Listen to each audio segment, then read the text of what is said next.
Metro on 101.9 WDET. I'm Kerry Jr. II. There's a new park on the riverfront in downtown Detroit. You really can't miss it. The 22-acre Ralph C. Wilson Jr. Centennial Park, located between the Ambassador Bridge and the Renaissance Center, has a jaw-dropping playground and splash pad, 2 basketball courts that are under a pavilion, hundreds of trees, a water garden. And joining me now to discuss the park and why the public parks and recreation spaces like Ralph C. Wilson Jr. Centennial Park are so vital is Jim Boyle. He's the Vice President of Programs and Strategy at the Ralph C. Wilson Jr. Foundation. Jim, welcome to the Metro. Good morning, Kerry. Thanks for having me. Happy to have you here. So this new park, man, just opened this past weekend. What was that opening like? Oh, we're still floating, right? Thousands of people, 7 years in the making when you think about design and construction and planning. We were just elated to be able to let the public in and finally open it. There are certain events that happen in the city where I'm like, okay, I know it's going to be absolutely packed. So I'll have to go at a different time where I know I won't be just inundated with so many folks. I want to be able to get my own sense of the park. And I'm sure it was like that for the opening. I mean, people are just loving the idea of a park on the riverfront. Yeah, it was so crowded. I was lucky enough to get there early morning on some of the days, and I got to experience it as a park. Yeah, right, which was wonderful. But then when the activities hit, Detroiters and people from around the region definitely flooded in. So it was good to see that response. Yeah, as the excitement of it and everything. You mentioned the planning about it. Let's talk about that process. Last week, WDET's Alex McLennan spoke with Cassie Brinsky. She's a spokesperson for the Detroit Riverfront Conservancy. Cassie well. Yeah. You do? Yeah. She told him that the Ralph C. Wilson Jr. Foundation supported the park really early on. You already talked about 7 years. And she described those early design stages. We took 22 Detroiters, brought them together to start dreaming about what the West Riverfront could look like. And it was a pretty cool process. We took them across the country to New York and Philadelphia and Chicago and gave them the opportunity to see what other parks across the country look like and what we might want to see here in Detroit. And that really launched the process. So that's an interesting element, taking Detroiters to other cities, seeing what parks are like other places to kind of envision what it would be to have one here. Talk a little bit about why that kind of early on involvement from residents is important. Yeah, I think, build it and they will come doesn't always work, right? The community needs to see themselves in the park, and they need to feel part of that design. So like Cassie said there, 22 community advisors that have been with this process from the beginning and still are there today, because the work of a park is never done. But also, you've got community meetings. We had a lot of kids involved in some of the design. My kids went to school on the east side, and kids from their old grade school, I saw them at the park.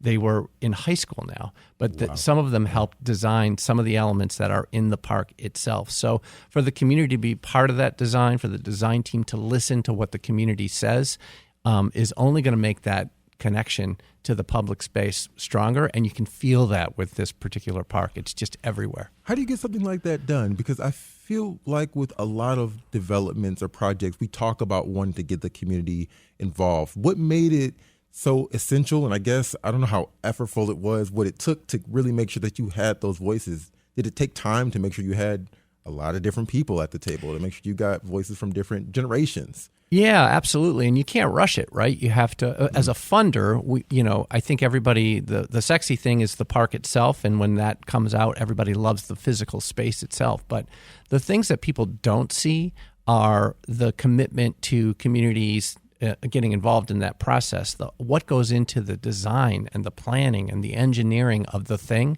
that everyone gets to enjoy. And that takes time. And that takes investment from folks like us at the Wilson Foundation. So, we wanted to make sure that time was allotted and that we funded those things as well as participating in funding of the capital project itself. So it takes all of that to make a great park. Did you all know it would take 7 years, or was it like, well, it'll take 3 or 4, and then you were like, well, we need time, so we just kept, making time for the things that you thought were important. Yeah, we're not park builders. Sure. So, we learned a lot along the way Okay. as funders, and we're a time-limited foundation. So, we're 10 years in now. We're at our halftime. We got 10 years to go. Mm-hmm. So we learned a lot, and we learned a lot from people like Cassie and her team in the Riverfront Conservancy. So I can't say that we knew exactly how long it would take, but we knew that we wanted to give it the appropriate time to have a world-class park built. I want to ask too about something that Cassie spoke to in that clip, which was visiting other cities. We kind of mentioned having community input, but she says that the community advisory team traveled to a few major cities for inspiration.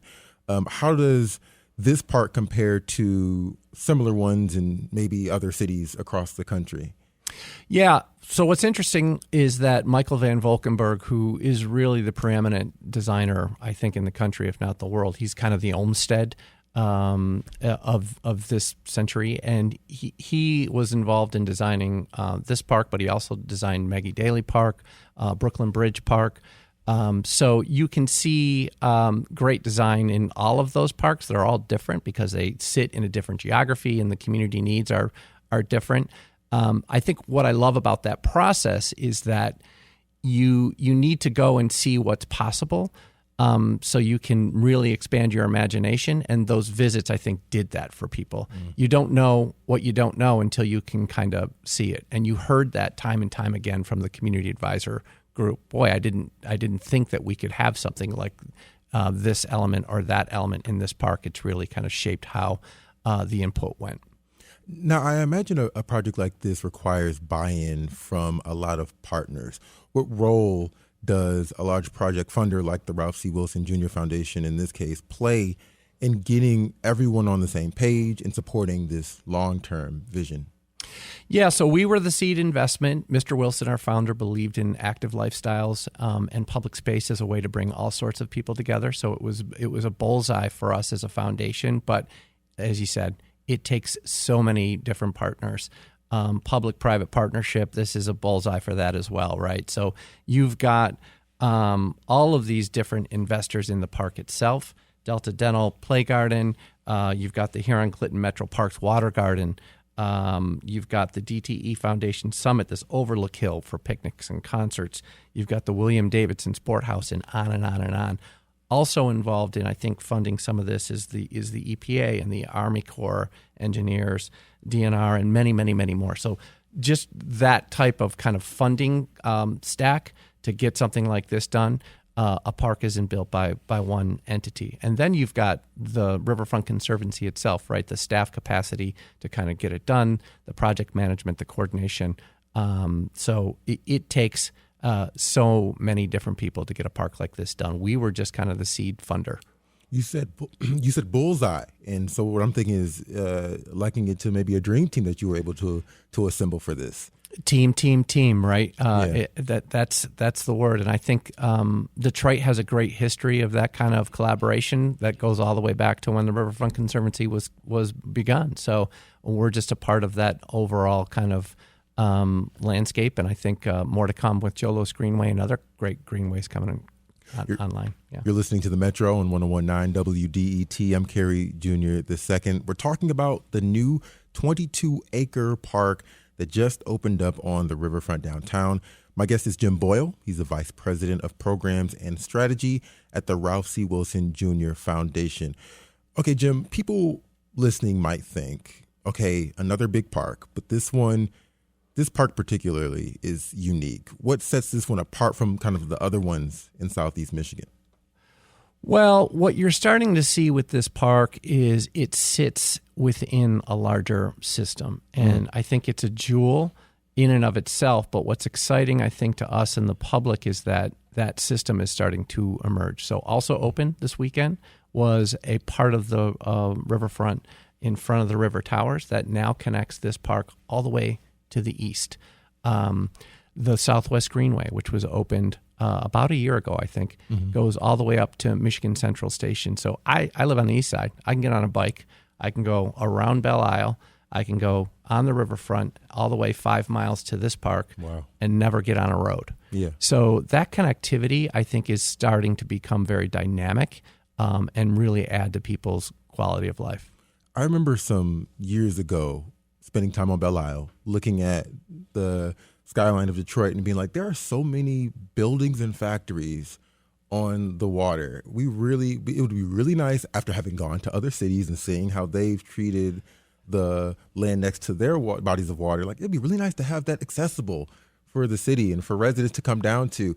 I can't imagine it was more than 7 years ago. But, this whole time y'all were planning this park on top of the riverfront. It's been really nice to see that come to fruition. And I'm sure I'm not the only person who held that sentiment, who's lived in the city for a long time. Piece by piece, 20 plus year overnight success, right? Mm-hmm. Best riverfront in the country 3 years running. So again, we're just doing our part. We're relatively new onto the scene for all the others that have kind of put that work into it, but you see it now, and I think the connections of all these different spaces is what's really exciting. And it's 22 acres in the middle of a city's downtown. What does having a green space in a city's downtown really do? Well, it's definitely another feather in the downtown experience. I was at the park opening on Saturday and talking to somebody from the public, and they said, "Oh, I'm coming back, to watch a Red Wings game, but we're going to take my son to the park beforehand." So that's critical. It's also, as I said, connected to the neighborhoods, right? So people can come. You can go from Corktown, you can go from Southwest Detroit, you can go from West Village, and get, I think, to this park. So it's a regional asset that's an economic driver for talent and really a major place where people want to be, but it's also a neighborhood amenity that just makes living in those neighborhoods that much better. The Ralph C. Wilson Jr. Foundation committed $40 million towards construction of the new park, and that's part of a broader $200 million investment in parks and trails in Southeast Michigan and Western New York. Of all the things that are under-resourced and in need of generous philanthropy today, why are public spaces for recreation worth it? Why create a green space instead of building something like housing or offices? Yeah, I think I just said a little bit earlier about how that helps in the economic development and the livability of a place. Also, what we love is that people get out and active. And that activity of getting out of your house and connecting with people that are different than you in these public spaces and getting exercise, you just can't put a price tag on it. 20 years from now, after the Ralph C. Wilson Foundation is long gone, what does success with this park and other outdoor recreational initiatives look like? Well, I think it's a key component to building a city that people kind of want to live, work, and play in. So think about the Joe Louis Greenway, which is a 27-mile vision. That vision is coming to fruition right before our eyes. There's 11 miles of that done. There's 5 more under construction. So I can see that in 20 years being kind of completed and connecting these neighborhoods even more and more and more to kind of the downtown experience and that the riverfront and Ralph Wilson Park represent. It's really critical that people have access to these spaces, that they can get around. It helps around for mobility. So there's so many layers to this. You see commercial corridor development with the Strategic Neighborhood Fund, right? So as those things kind of combine, if you got Strategic Neighborhood Fund, you got the neighborhood parks, which are getting reinvested in a little bit more. You've got these spine greenways. Mm-hmm. It can be explosive for the next generation of Detroit in terms of just growth and prosperity. All right. Jim Boyle, Vice President of Programs and Strategy at the Ralph C. Wilson Jr. Foundation. Thank you so much for stopping by, talking about this amazing 22-acre park. Thanks for having me.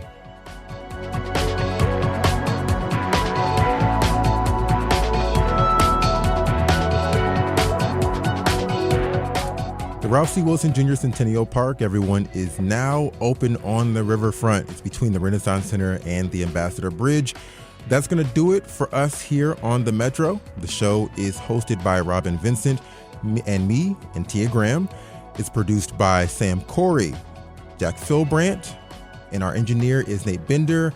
The music is by Sam Bobian, and our senior producer is David Lyons. The Metro is a production of WDET, a listener-supported service of Wayne State University. And if you've heard some subjects on the Metro that you want to hear later on, don't forget to go ahead and follow us on all the podcast apps.